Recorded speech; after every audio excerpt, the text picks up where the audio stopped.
Allahu Akbar, Allahu Akbar. Syawal berarti peningkatan, meningkat. Dengan demikian bahwa bulan Syawal adalah bulan umat Muhammad yang telah melakukan ibadah puasa berada pada suasana kegiatan amal yang meningkat. Allahu Akbar.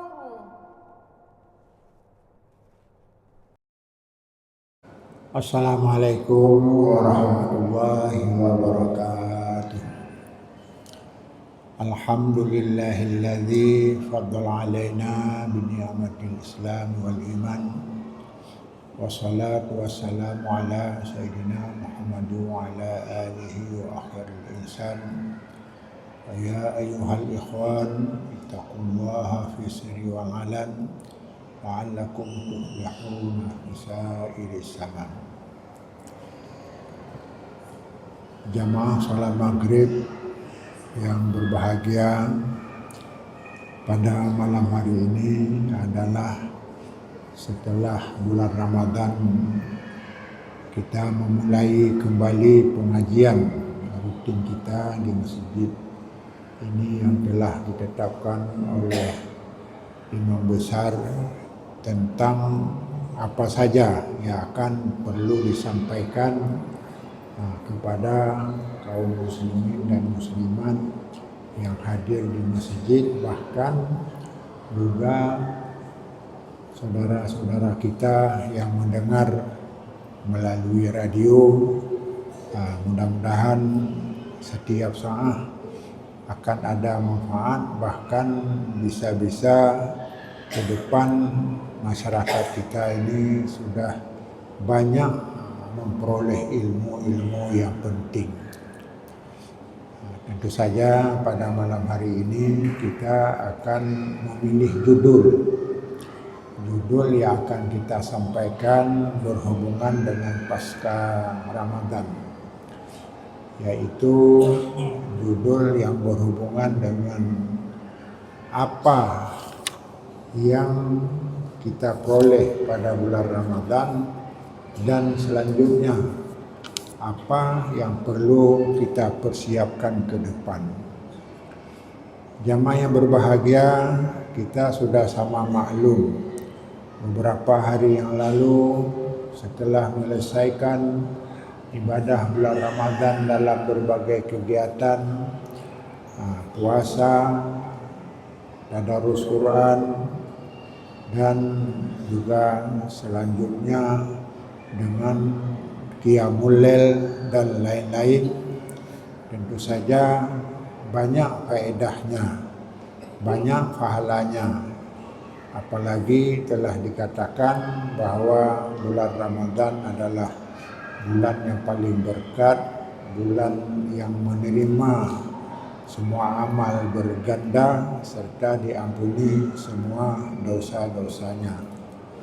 Maka dengan demikian wajarlah kalau setelah Ramadan disebut Idul Fitri. Apa itu Idul Fitri? Ain dari ada kembali, ida dikembalikan dalam keadaan suci. Artinya kita dalam bulan setelah Ramadan ini sudah berada dalam keadaan bersih dari dosa, dan juga kita akan memiliki akhlak pribadi yang benar dan lurus. Kenapa? Karena inilah yang disebut kita sudah kembali kepada agama yang benar, yaitu fitri. Fitri adalah suci, fitrah, kembali kepada agama fitrah. Jamaah yang berbahagia, maka dalam kesempatan pada hari ini tentu saja kita mengaitkan dengan apa yang diperintahkan kita setelah Ramadan ini. Jadi sesuai dengan nama, yaitu Syawal. Syawal berarti peningkatan, meningkat. Dengan demikian bahwa bulan Syawal adalah bulan umat Muhammad yang telah melakukan ibadah puasa berada pada suasana kegiatan amal yang meningkat. Artinya kalau dulunya mungkin kita sedikit malas, akan tetapi karena sudah digerakkan, dipompa oleh semangat Ramadan, mulai sudah aktif. Kalau dulunya kita melakukan suasana yang biasa, tenang dan sebagainya dengan tanpa beban, dalam puasa kita dalam suasana lapar diperintahkan melakukan berbagai kegiatan-kegiatan dengan janji pahala. Dengan demikian jamaah yang berbahagia, tentu saja kita bisa memahaminya, yaitu kita pantaslah bahwa setelah bulan puasa kita akan meningkatkan kegiatan amal kita setelah melakukan ibadah-ibadah dalam bulan puasa. Tentu saja dalam praktek di lapangan tidak seperti demikian. Maka bisa saja orang dalam bulan puasa rajin, tetapi setelah bulan puasa mulai loyo kembali. Sebelum puasa kita melakukan ibadah-ibadah yang sungguh-sungguh, bahkan bangun tengah malam, baik karena sahur mencari berkah dan lain-lain. Akan tetapi bisa saja setelah bulan puasa ini kita tidak bersemangat lagi. Inilah yang sebenarnya kita ditandai bahwa kita belum menerima fadilah Ramadan, apalagi dengan malam Lailatul Qadar. Karena hakikat malam Lailatul Qadar bukan seperti lotre siapa yang kena, tetapi adalah siapa yang telah mempersiapkan diri, telah mencoba melatih diri untuk menjadi hamba Allah yang baik, sehingga menghindari dari batal pahala puasa, menghindari dari sikap malas dalam beribadat dan sebagainya. Maka karenanya makna Lailatul Qadar bukan berarti pada hari raya kita sudah tahu siapa yang mendapat Lailatul Qadar. Hanya ada indikasi bahwa orang yang menerima Lailatul Qadar adalah orang itu tetap tabah, bahkan lebih giat, lebih baik ibadahnya setelah bulan Ramadan daripada bulan-bulan yang lainnya. Jadi dengan demikian jamaah yang berbahagia, judul pada malam hari ini sengaja kita angkat yang bermanfaat, karena ini semuanya adalah perasaan yang memberi ceramah saja. Apa yang perlu disampaikan, apa yang bermanfaat yang dirasakan dalam rangka melaksanakan syiar agama kita di negeri Aceh ini. Jadi dengan demikian, satu di antaranya bulan Syawal adalah bulan bukti kita sudah berhasil.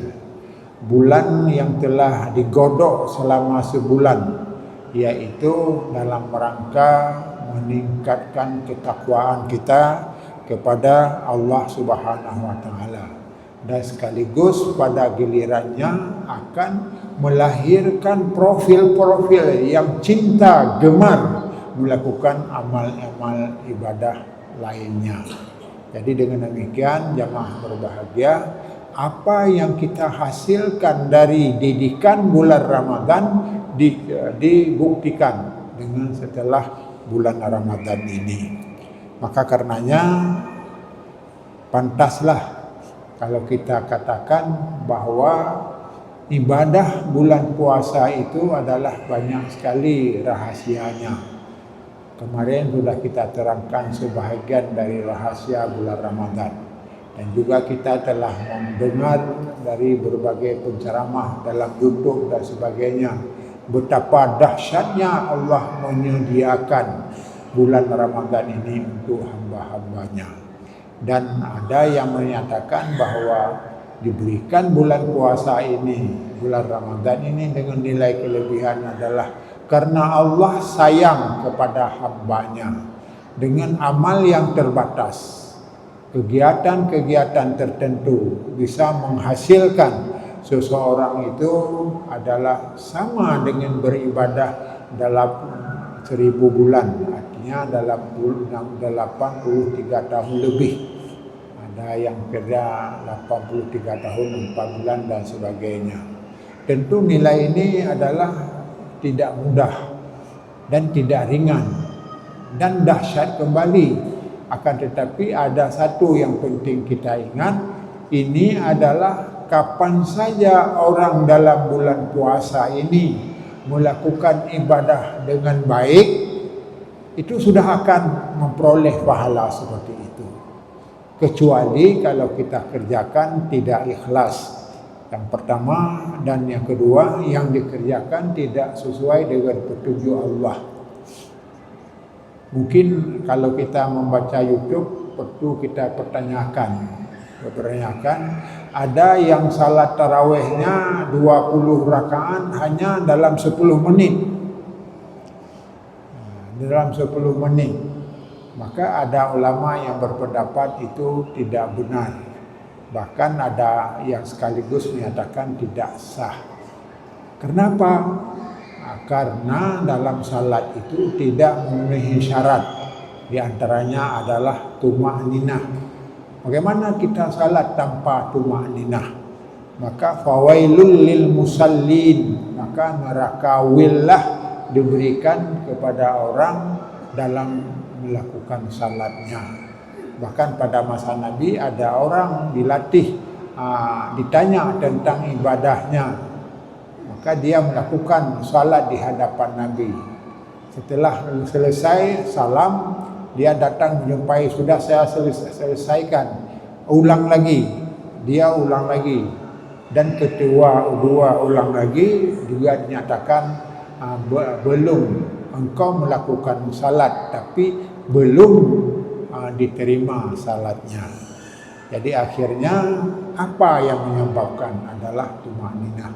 Penyakit yang paling besar orang dalam beribadah adalah tanpa tuma'ninah. Tanpa tuma'ninah tidak ada ragu lagi, karena tuma'ninah salah satu rukun daripada semua rukun-rukun salat. Nah, ini contoh yang perlu kita ketahui. Kemudian yang kedua, hubungan salat ini dengan kebangkitan. Karena setelah bulan puasa disebut bulan Syawal, artinya bulan peningkatan, bulan kemajuan. Maka dengan demikian, di satu sisi kita sudah sangat dekat dengan Allah, melakukan semua perintah dengan ikhlas sesuai dengan apa yang dinyatakan dalam hadis, man qama ramadhana imanan wa ihtisaban ghufira lahu ma taqaddama min dzambih. Orang yang melakukan, menciarkan, menghidupkan Ramadan, maka dengan ikhlas, maka orang itu akan diampuni dosa. Dosa sekarang dan dosa yang lalu. Jadi betapa besarnya fadilat kepada orang yang melakukan bulan puasa ini. Akan tetapi ada sebuah pandangan. Dan pandangan ini yang perlu dijawab. Mudah barangkali kaum muslimin merasa terkecup, terpengaruh juga dengan ungkapan-ungkapan orang di luar Islam bahwa Islam itu tidak ada apa-apanya, tidak ada nilai-nilai yang bisa dikembangkan untuk memperoleh kemajuan. Ini khusus kalau ingin kita maju tidak perlu melakukan puasa. Bahkan ada negara yang melarang berpuasa.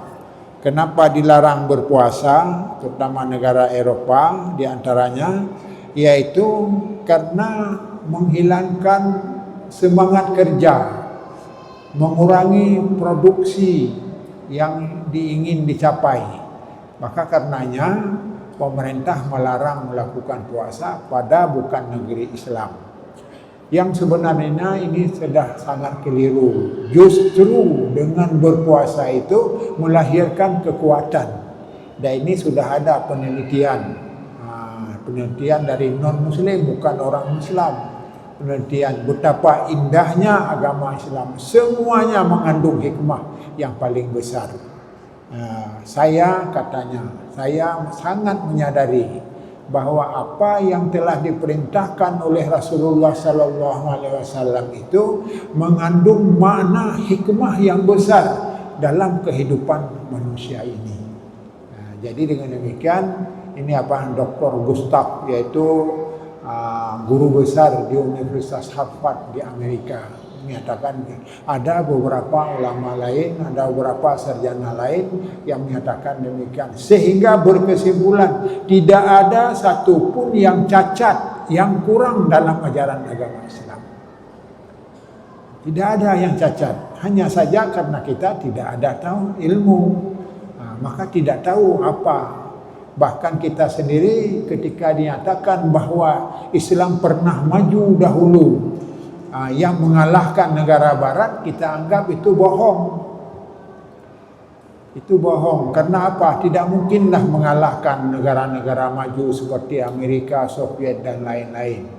Akan tetapi dari lama kelamaan sudah terbukti. Bahkan yang paling aneh sekarang, satu gereja masuk Islam. Bahkan banyak negara-negara Islam sudah berduyun-duyun masuk Islam. Dulunya adalah sangat menghambat datang Islam, tetapi sekarang sudah mulai. Apakah benar dan tidak benar? Di negara negara Korea Utara, itu presidennya masuk Islam dan membawa masyarakat Islam dari Korea melakukan ibadah umrah sampai 3.000 orang dan sebagainya. Terlepas ini sudah ada banyak tantangan, kita juga yakin janji Allah tidak pernah salah. Idza jaa nasrullahi wal fathu ra'aitan nasa yadkhuluna fid din. Maka ketika Allah telah mengizinkan, maka engkau akan melihat orang-orang berduyun-duyun masuk Islam. Bahkan ada salah seorang kawan saya, dia baru pulang di Emirat Eropa. Kenapa? Untuk membayar sebuah gereja yang telah dibeli oleh orang Islam. Dan banyak sekali, kita menunggu saja. Hanya saja orang Islam harus memperlihatkan bahwa Islam itu baik.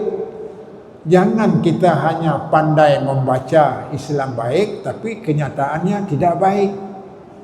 Ada orang Islam yang barangkali di dalam hidup sehari-hari taat kepada Allah dan tidak suka melakukan kesalahan, kejahatan, justru bermula dari mereka melakukan kesalahan dan kejahatan. Maka karenanya jamaah yang berbahagia, untuk memperoleh kemajuan ini adalah tidak hanya kita membaca, mendengar ceramah bahwa Islam tinggi dan sangat tinggi dan tidak ada yang lebih tinggi dari agama kita. Al-Islamu ya'lu wa la yu'la alih. Tidak, Islam sangat terhormat, tidak ada yang lebih terhormat dari Islam yang sekarang kita sudah meyakini bersama. Hanya saja sekarang pada kesempatan ini tentu saja kenapa? Nah, ini yang menjadi pertanyaan. Kenapa sebenarnya kita belum dianggap maju? Walaupun pernah maju tapi tidak diakui oleh orang Islam sendiri karena dianggap aneh. Bina mungkin orang Islam tidak maju, maju dan sebagainya. Saya dulu pernah mengikuti ceramah-ceramah Bapak Habibie, presiden kita dulu, yang kebetulan kami kerjasama pesantren dengan Insan Cendekia yang beliau pimpin, yang beliau gerakkan, yang sehingga ada 40 pesantren adalah dimasukkan teknologi. Teknologi artinya pelajaran teknologi eksat, artinya matematik, fisika, biologi. Jadi jurusan eksat. Jadi semuanya pada waktu itu diundanglah di Aceh dua pesantren kemudian satu dari Bustan Ulum Langsa, yang dua dari pesantren Jemalah Amma. Maka diberikanlah peluang, maka kami melihatnya betapa hebatnya gagasan Habibie itu. Dia membuat pesawat terbang CN-135. Kemudian diterangkan kepada kami kenapa pesawat ini penting di Indonesia. Negara Indonesia adalah negara perpulauan. Dia dari satu ke daerah dengan daerah lain dengan kapal laut yang menyusahkan, ombak dan lain. Dan kata beliau, saya waktu itulah mendengar bahwa transportasi yang paling aman di dunia adalah pesawat terbang. Sedangkan kita karena sudah di udara, mungkin yang paling kita takuti adalah pesawat. Ini sebenarnya beliau menerangkan. Akan tetapi tidak berlanjut sekarang, sehingga banyak kader-kader yang dibina oleh Habibie sekarang sudah bekerja di luar negeri dengan penghasilan yang sangat lumayan. Dengan demikian jamaah yang berbahagia, sehubungan dengan apa yang kami sampaikan, tepatlah di daerah kita di Aceh ini, bahwa pemimpin kita sudah menyatakan bahwa di Aceh harus diterapkan Islam kafah. Islam kafah. Jadi artinya apa? Islam yang sempurna, yang lengkap. Tidak hanya satu bidang saja. Seperti sekarang yang berkembang. Berkembang adalah Islam di Aceh lebih banyak fikah. Sedangkan dalam Al-Quran fikah itu hanya 5% atau 7%. Itu pun karena salat 126 ayat berulang-ulang di dalam Al-Quran, sehingga hakikatnya adalah daerah 5%. 5% itu yang kita miliki, dan itu pun juga terbatas. Kitab-kitab yang kita pelajari dalam kitab fiqh adalah kitab-kitab tertentu, ya, dan juga dikarang pada masa lalu. Pernah kami terangkan dan saya pernah menanyakan kepada orang-orang Arab, di mana kitab Bajuri yang kami belajar di Aceh. Orang itu tidak tahu lagi Bajuri. Bajuri itu nama kampung katanya. Nama kampung. Jadi artinya inilah yang kita pelajari sekarang dalam ruang yang terbatas. Maka karenanya, kalaulah kita berkesimpulan kenapa Islam tidak maju, karena pemahaman terhadap agama kita sendiri bukan ciri-ciri maju. Yaitu diantaranya ada dikotomi. Apa dikotomi? Pembatasan antara umum dan agama. Jadi kalau kita maju Islam harus 100% agama, tidak boleh ada umum. Sementara pada hakikatnya umum dan agama itu tidak perlu dipisahkan. Hanya ada yang umum hukumnya tidak wajib. Ada juga yang umum hukumnya wajib. Ada yang umum tapi hukumnya wajib. Kenapa wajib? Karena dibutuhkan. Al-wasailu hukumul maqasid. Sarana untuk memperoleh tujuan pokok maka sama dengan hukum pokok. Jadi itu sudah diterangkan semua. Maka karenanya jamaah yang berbahagia, kalaulah pada masa sekarang belum, ini adalah sesuatu yang layak diperhatikan, yang layak dipertimbangkan kembali. Bagaimana supaya Aceh ini maju? Maju yaitu diantaranya sudah ada modal.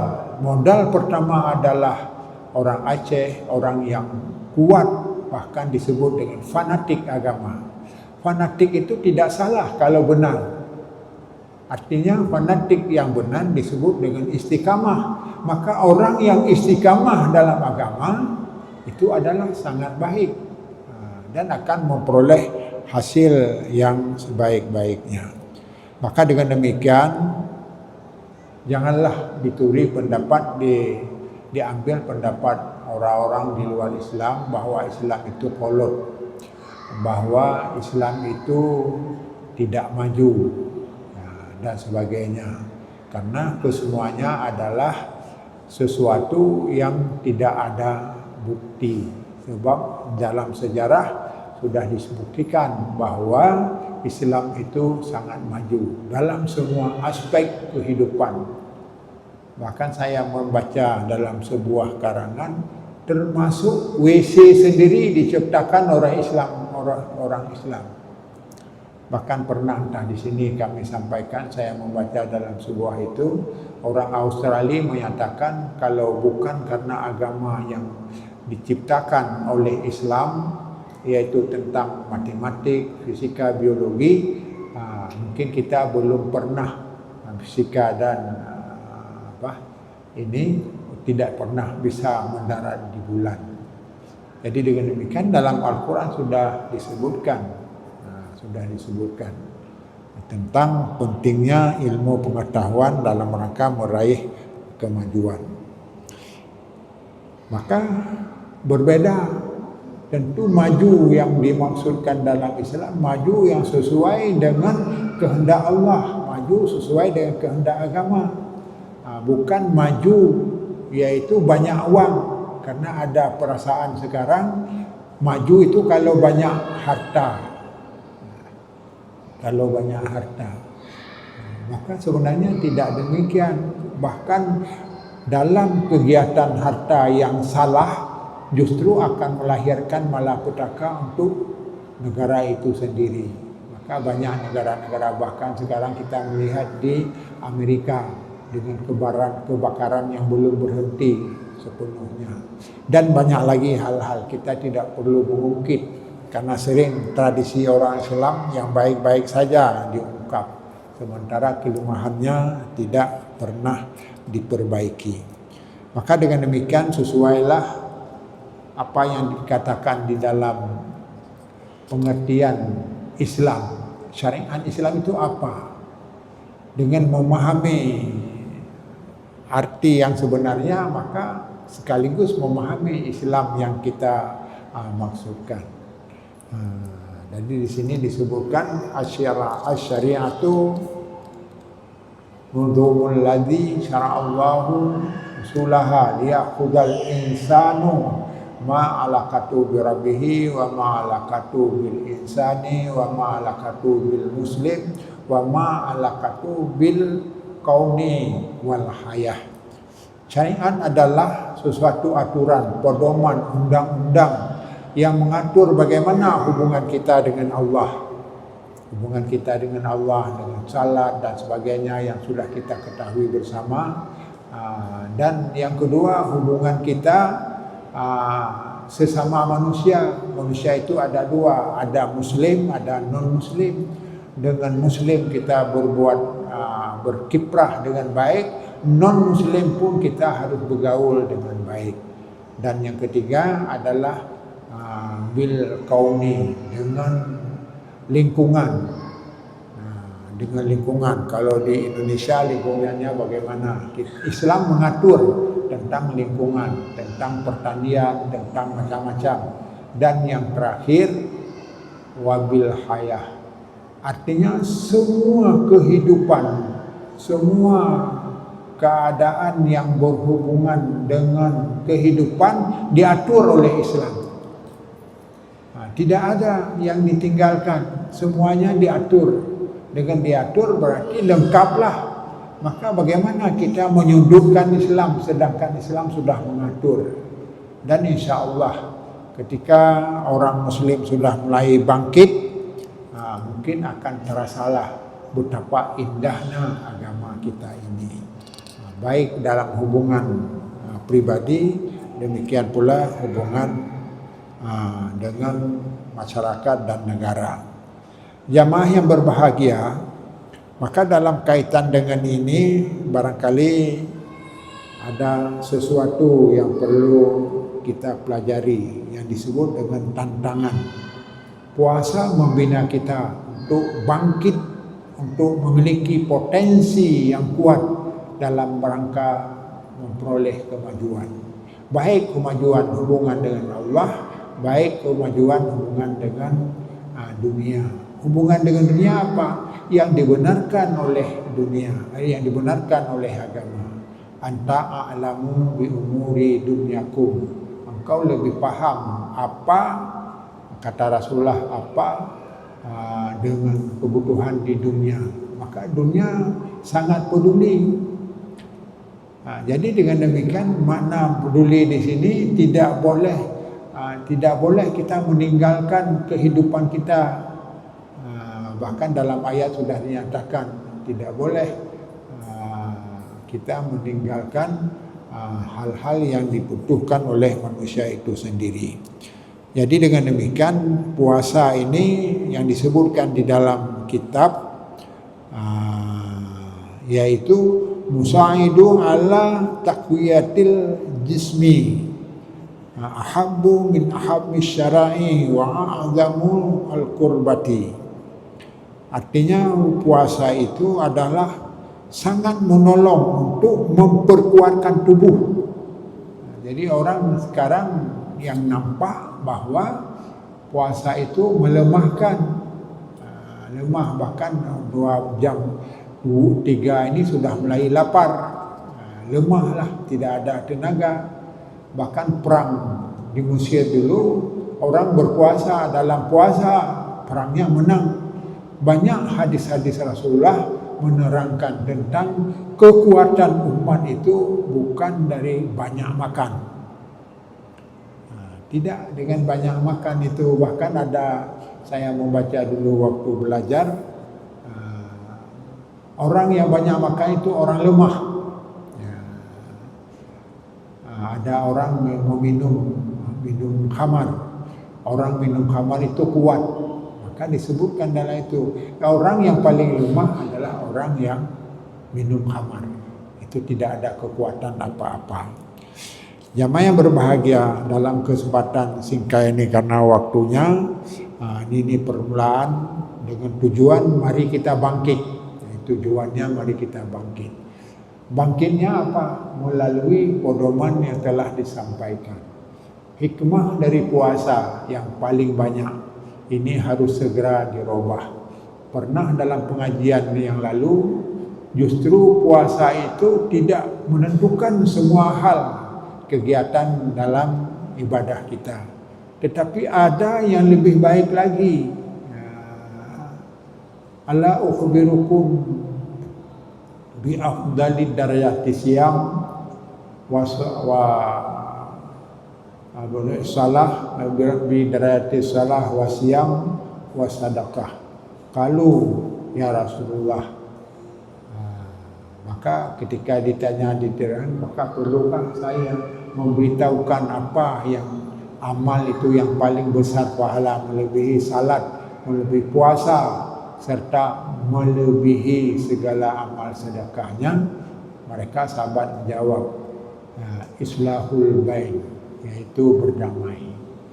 Maka karenanya jamaah yang berbahagia, mungkin inilah tantangan di dunia Islam sekarang, perpecahan. Masing-masing ada kepentingan sendiri yang tidak berpedoman kepada agama. Antara negara-negara Islam mungkin ada yang seperti itu. Bahkan di negeri kita sendiri, di Indonesia, kalau kita membaca, orang lebih suka menghujat daripada memenuhi hajat. Menghujat artinya sering melimparkan orang lain salah, tidak benar, sedangkan yang benar adalah cara kita. Ini di Indonesia sudah banyak terjadi. Mungkin di Aceh masih ada tanda-tanda bersabar. Dan inilah pangan orang yang untuk menjelek-jelekkan kita ini adalah melalui perpecahan. Apa saja yang layak kita angkat supaya Islam tidak maju, ini juga sudah digambar-gemburkan oleh orang-orang di luar Islam tentang upaya-upaya menghancurkan Islam dari dalam. Maka karenanya pasca Ramadan ini kita juga harus pandai memilah. Dan inilah hakikat dari puasa adalah la'alakum tattaqun, untuk menjadi orang yang bertakwa. Takwanya apa? Takwanya adalah mampu memilih dan memilah antara benar dan yang salah. Jadi inilah yang disebut di dalam intattaqullaha yaj'al lakum furqana. Kalau kita sudah taat kepada Allah, maka pasti akan kita memilih mana yang benar dan mana yang salah. Tapi kalau kita meninggalkan agama, inilah yang sebenarnya tidak sempat kita terangkan lagi, meninggalkan agama, maka yang menjadi acuan kepentingan. Maka ketika membangun agama melalui kepentingan tidak pernah berhasil. Karena kepentingan seseorang dengan kepentingan yang lain berbeda-beda. Maka karenanya rujuklah kita semua. Kemana rujuk? Kepada petunjuk Allah Subhanahu wa Ta'ala. Dan saya yakin kalau dicoba 10 tahun ini orang Aceh ingin kembali kepada Islam yang kafah seperti yang sudah dicanangkan, insya Allah orang akan kagum dengan Aceh seperti masa lalu. Apa masa lalu? Disebutkan dengan Serambi Makkah. Kenapa disebutkan Serambi Makkah? Setelah Makkah adalah Aceh. Bahkan ada satu kesan sekarang, mungkin Islam ke depan akan maju dari Indonesia. Mungkin karena waktunya, mudah-mudahan ada manfaat untuk saya dan untuk hadirin sekalian, kecuali pada kesempatan terakhir ini kami sebagai penceramah yang mengisi pada malam-malam yang telah ditetapkan oleh pimpinan, mohon maaf atas segala kekurangan-kekurangan kami. Kami adalah manusia biasa yang memang bercita-cita bagus, tetapi belum tentu cara menyampaikan itu dapat diterima semua. Apalagi sekarang itu orang sering mencari yang lemah, yang lemah-lemah bukan dari kami saja, dari orang lain dan lain-lain sebagainya. Wassalamualaikum warahmatullahi wabarakatuh. أعوذ بالله السميع العليم من الشيطان الرجيم بسم الله الرحمن الرحيم ولو ترى إذ المجرمون ناكسوا رؤوسهم عند ربهم ربنا أبصرنا وسمعنا فارجعنا نعمل صالحا إنا موقنون. وقال النبي صلى الله تعالى عليه وآله وصحبه وبارك وسلم وشرف وكرم ومجد وعظم طوبى للمخلصين أولئك مصابيح الدجى تتجلى عنهم كل فتنة ظلماء. ويقول